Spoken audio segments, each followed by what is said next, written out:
ဉာဏ်ရှိတဲ့ပုဂ္ဂိုလ်နဲ့ဉာဏ်မရှိတဲ့ပုဂ္ဂိုလ်ယောဂဝေဒနာဖြစ်လို့ဒုက္ခဝေဒနာတွေပြင်းပြင်းထန်ထန်ဖြစ်လာပြီဆိုလို့ရှိရင်သူတို့နှစ်ယောက်ဘာကွာလဲလို့မိကွန်းထုတ်တယ်တော့ယဟန်တော်တွေကမြတ်စွာဘုရားပဲဟောပြပါဆိုတော့မြတ်စွာဘုရားအေးတဲ့ဉာဏ်မရှိတဲ့ပုဂ္ဂိုလ်တွေယောဂဖြစ်ပြီး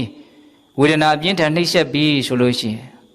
ငါမှဖြစ်ရလေခြင်းဆိုပြီးတော့စိတ်ထဲမှာဝန်းနေတယ်ကြေကွဲတယ်မကြည်မနှက်ဖြစ်တယ်ဒေါသဖြစ်တယ်ဒါကိုလက်ခံနိုင်မှုစိတ်ထဲမှာအကြီးအကျယ်ဒေါသနဲ့ပူရတယ်လောင်ရတယ်အဲ့ဒါဘာနဲ့တူလဲဆိုလို့ရှိရင်ပထမဆုတစ်ချောင်းဆူးတယ်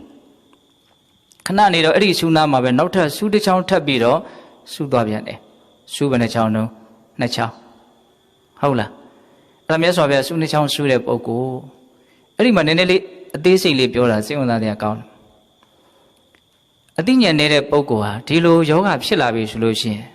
ဒီဒုက္ခဝေဒနာရဲ့ပုံမှာသူကဒေါသနဲ့တုံ့ပြန်တဲ့အတွက်ကြောင့်